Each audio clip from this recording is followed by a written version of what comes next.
ഇന്ന് ഞാൻ വളരെ ഈസിയും ടേസ്റ്റിയുമായിട്ട് എങ്ങനെയാണ് മട്ടൺ സൂപ്പ് തയ്യാറാക്കാമെന്നാണ് കാണിക്കുന്നത്. അതിന് വേണ്ടിയിട്ട് ഇറച്ചിയോട് കൂടിയിട്ടുള്ള ബോണാണ് ഞാനിവിടെ എടുത്തിട്ടുള്ളത്. ഇറച്ചിയോട് കൂടി എല്ല് സൂപ്പ് വെക്കുമ്പോൾ ഒരു പ്രത്യേക ടേസ്റ്റാണ് ഉള്ളത്.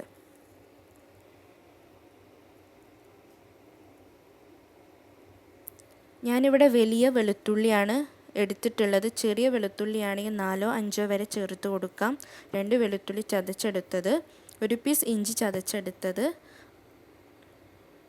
1/2 ടീസ്പൂൺ കുരുമുളക് പൊടിയും, 1/2 ടേബിൾ സ്പൂൺ വലിയ മുഴുവനെയുള്ള കുരുമുളകും, 1/2 ടീസ്പൂൺ ചെറിയ ജീരകവും, 1/4 കപ്പ് ചതച്ച് വെച്ച ചെറിയുള്ളിയാണ് ടേസ്റ്റ് കൂട്ടുന്നത്, കുറച്ച് മല്ലിയില, 1 ടേബിൾ സ്പൂൺ നെയ്യ്, ഉപ്പ് ആവശ്യത്തിന്, 1/4 ടീസ്പൂൺ മഞ്ഞൾപ്പൊടി. കുക്കറിൽ വെച്ചിട്ടാണ് ഞാനിത് പാകം ചെയ്തെടുക്കുന്നത്. അതിനു വേണ്ടി ഒരു കുക്കർ വെക്കാം. ശേഷം മട്ടൺ അതിലേക്ക് ഇട്ട് കൊടുക്കാം.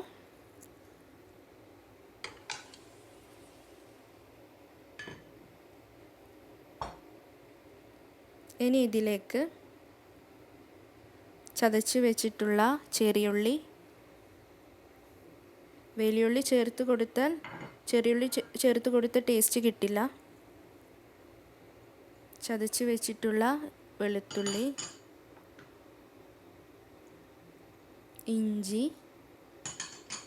കുരുമുളക് പൊടി, കുരുമുളകും ചെറിയ ജീരകവും, ആവശ്യത്തിന് ഉപ്പ് എന്നിവ ചേർത്ത് കൊടുക്കാം. ശേഷം ഇതിലേക്ക് 10 ഗ്ലാസ് വെള്ളം ഒഴിച്ചാണ് പാകം ചെയ്തെടുക്കേണ്ടത്. ഞാനിവിടെ അതിൽ 8 ഗ്ലാസ് വെള്ളം ഒഴിച്ച് കൊടുക്കുകയാണ്.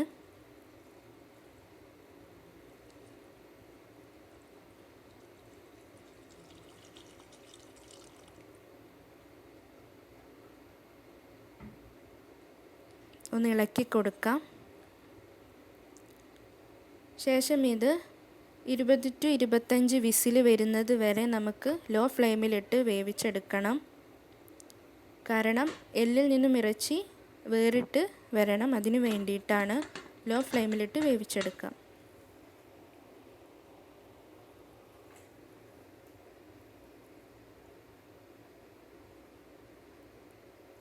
മട്ടൻ ഇവിടെ ഏകദേശം റെഡി ആയിട്ടുണ്ട്. ഇനി നമുക്കൊരു പോട്ട് എടുക്കാം. സ്റ്റൗ ഓൺ ചെയ്ത് ചൂടായതിന് ശേഷം 1 ടേബിൾ സ്പൂൺ നെയ്യ് ചേർത്ത് കൊടുക്കാം. ചെറിയുള്ളി വേണമെങ്കിൽ മൂപ്പിക്കാം. ഞാനിവിടെ അത് ചെയ്യുന്നില്ല. ശേഷം നേരത്തെ കുക്ക് ചെയ്ത മട്ടൻ ഇതിലേക്ക് ഇട്ട് കൊടുക്കാം.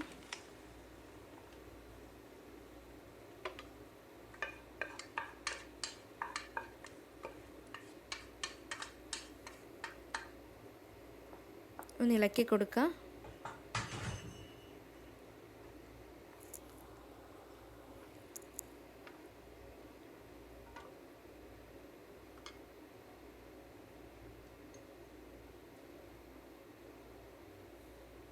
കാൽ ടീസ്പൂൺ മഞ്ഞൾപ്പൊടി, ഇത് വേണമെങ്കിൽ ചേർത്ത് കൊടുത്താൽ മതി. ഞാനിവിടെ ഒരു യെല്ലോ കളറിന് വേണ്ടിയിട്ടാണ് മഞ്ഞൾപ്പൊടി ചേർത്ത് കൊടുക്കുന്നത്. നേരത്തെ 8 ഗ്ലാസ് വെള്ളമാണ് ഒഴിച്ചു കൊടുത്തത്. ബാക്കി 2 ഗ്ലാസ് വെള്ളം, ചൂടുവെള്ളം ഞാനിവിടെ ഒഴിച്ചു കൊടുക്കുകയാണ്. അല്പം മല്ലിയിലയും കൂടി ഇട്ട് കൊടുക്കാം. ഇപ്പോൾ തന്നെ ഏകദേശം എല്ലിൽ നിന്നെല്ലാം ഇറച്ചി വേറിട്ട് നിൽക്കുന്നുണ്ട്. ഇനി ഒരു 15 മിനിറ്റ് അടച്ചു വെച്ച് നമുക്ക് വേവിച്ചെടുക്കാം. ലോ ഫ്ലെയിമിൽ ഇട്ട് വേവിച്ചെടുക്കാം. അങ്ങനെ നമ്മുടെ സൂപ്പ് ഇവിടെ റെഡി ആയിട്ടുണ്ട്. 15 മിനിറ്റിന് ശേഷം നമുക്കൊരു ബൗളിലോട്ട് സെർവ് ചെയ്യാവുന്നതാണ്.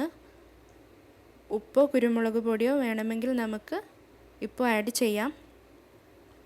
എല്ലിൽ നിന്നൊക്കെ നല്ല പോലെ ഇറച്ചി വെന്ത് വേറിട്ട് നിൽക്കുന്നുണ്ട്.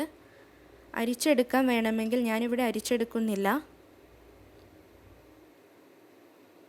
അങ്ങനെ വളരെ എളുപ്പത്തിൽ രുചികരമായിട്ടുള്ള സൂപ്പ് ഇവിടെ റെഡിയായി. എല്ലാവരും ഇത് ട്രൈ ചെയ്ത് നോക്കുക. വളരെ പെട്ടെന്ന് തന്നെ ഉണ്ടാക്കിയെടുക്കാൻ കഴിയുന്നതാണ്. നിങ്ങൾക്ക് ഈ റെസിപ്പി ഇഷ്ടപ്പെട്ടാൽ നിങ്ങൾ തീർച്ചയായും സബ്സ്ക്രൈബ് ചെയ്യാൻ മറക്കരുത്.